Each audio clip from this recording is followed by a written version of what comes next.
আল্লাহ আল্লাহর হক তওবা করলে মাফ করবেন, তওবা ছাড়াও মাফ করেন। কিভাবে? এক নম্বর হলো ইন্নাল হাসানাত ইউযহিবনাস সাইয়্যাত।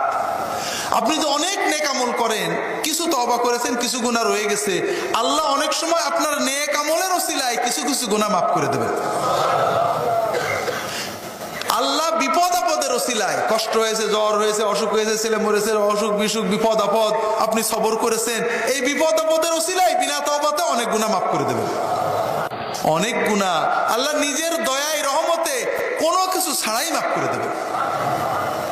সহিহ হাদিসে এসেছে, রাসূলুল্লাহ সাল্লাল্লাহু আলাইহি ওয়াসাল্লাম বলেছেন, আল্লাহ তাআলা বলেন, হে আদম সন্তান, তুমি যদি কিয়ামতের দিন দুনিয়া ভরা গুনাহ নিয়ে এসো কিন্তু শিরকে গুনাহ না করো, আমি আল্লাহ দুনিয়া ভরা গুনাহ মাফ করে দেব।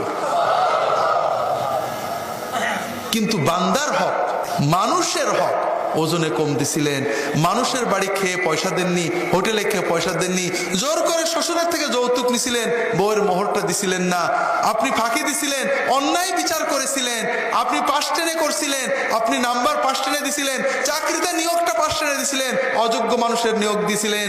এই গুনাহগুলো পরে যখন তওবা করবেন আল্লাহ 16 আনা মাফ করবেন না।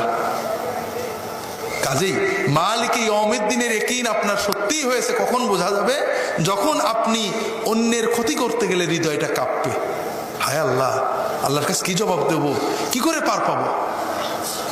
আর যদি দেখেন নামাজ পড়েন, রোজা রাখেন, কিন্তু ঘুষ নিতে, সুদ নিতে মন কাঁপে না, ওজনে ফাঁকি দিতে মন কাঁপে না, পরের ফাঁকি দিতে, হক নষ্ট করতে, মানুষকে কষ্ট দিতে মন কাঁপে না, গীবত করতে মন কাঁপে না, লোভ করতে মন কাঁপে না, তাহলে বুঝবেন যে না, ইয়াকিনটা হয়নি, আরো অনেক যেতে হবে, নইলে নাজাত পাওয়া কঠিন হয়ে যাবে।